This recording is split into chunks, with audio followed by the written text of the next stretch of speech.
Shriman T.R Balu Saheb.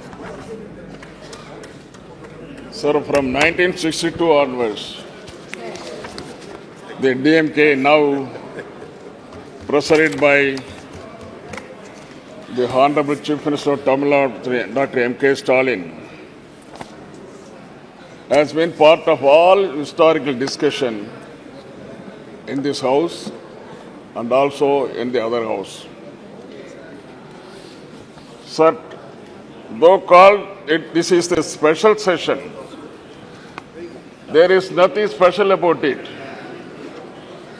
Just yet another session. The new Parliament building has been constructed at an enormous cost without a felt need. Money has been carved out by government when there is so much of financial crunch. Now Parliament House inaugurated with much fun and fair. But why the last session was not held? Was it due to any vastu consideration or any only today you could find the auspicious moment? More than auspicious time, what is needed is an auspicious agenda of business, which augurs well for the well-being of peace, progress and happiness of 143 crore people. This session in new premises seems not to be a social session but an emergency session, or to carry out certain urgent mission of the ruling party to fulfill certain ulterior objects only in violation of democratic norms. This sitting will take stock of India's journey as an independent nation. We got independence in 1947. The 75th year of celebration fell last year in 2022. We have already stepped into 76th year. If at all any special event has to take place of the long journey, it has been done, it should have been done last year itself. Okay, even accepting the while that we are commending our 75th year Parliament, such a special sitting should have been done in the historic Parliament, house where the country's destiny was decided further nurtured and endured in 1947. India, our country, our dear nation, the largest and vibrant democracy in the world, is today because of the invaluable contributions of firstly of the people of the country.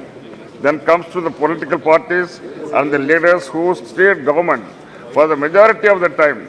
That is, for the past 6 years, government of India was run by parties other than the present party. The strong base of the modern India, the developed India, was laid by 6 decades of planned work done by several leaders, starting from Jawaharlal Nehru, the light of Asia. Contributions of Prime Ministers Lal Bahadur Shastri, Indira Gandhi, Morarji Desai, Chaudhary Charan Singh ji, young Prime Minister leader Rajiv Gandhi and Narasimha Rao are great indeed. Tower of strength of the backward class masses, who constitute more than 60%. VP Singh ensured social justice to them, which was denied to those marginalized fourth-level people, so-called Sutras. His contribution is immense and invaluable. It will stand out and shine in our modern history of progress. His government was pulled down with vengeance by forces inimical to the empowerment of weaker section. Leaders and their parties who led the country with a lot of sagacity and foresightedness. Whenever there was political instability, when single party majority evaded mainstream parties, it was like saving and protecting standard person. It happened in 1989, 96, 98, 99, 2004 and 2014. The leaders who came to the rescue of the nation at critical times were Deva Gowda, I.K. Gujaral, Atal Bihari Vajpayee and Dr. Manmohan Singh. The political leaders who played a great role then were DMK leader Dr. Karunanidhi, NTR, George Fernandez, Communist Party like Indrajit Gupta, Somnath Chatterjee, Sujit Singh. When we look back at 75 years, the contribution of these tall leaders is great and needs special mention. The contribution of opposition parties, mostly of the regional parties like DMK, in national politics and governance, have a special place. This constructive opposition criticism and suggestions have helped the government from time to time take corrective measures, because They have represented the regional interest and linguistically minority population groups. DMK in parliament since 1962.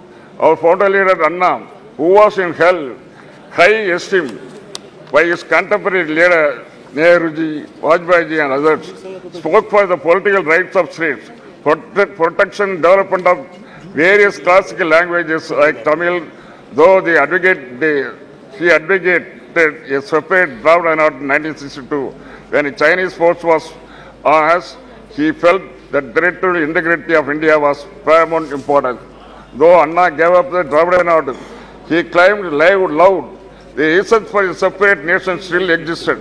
That way, it was sagacious advice the central government. After all, India is a union of states. That is the constitutional position. 560 princely states and kingdoms, including large countries like Kashmir, Hyderabad, small kingdom like Pudukkottai in Tamilnadu, joined later with independent India. Sikkim was the last to join in Indian part. In the last 75 years, promises given to its members, state and just aspiration of the people of the states with various cultural traditions have been broken by Union of India. The latest example is repeal of Article 370 and snatching away the special status of Jammu and Kashmir, like rubbing salt on the serious wound that large states have now been broken into two union territories, whereby the emotions and rights of the people of Kashmir have been trampled upon. While looking back India 75 years, patting our backs and claiming credit to the impressive performance like Chandrayaan by individual leaders and parties is not appropriate. The success we have seen so far is success of 140 crores of people of this country. Without their support, strength, labor and commitment, nothing is possible. What we have really introspect is the failures we have faced in 75 years. These failures are the result of the broken promises as in Kashmir, Manipur, Tamil Nadu and other states.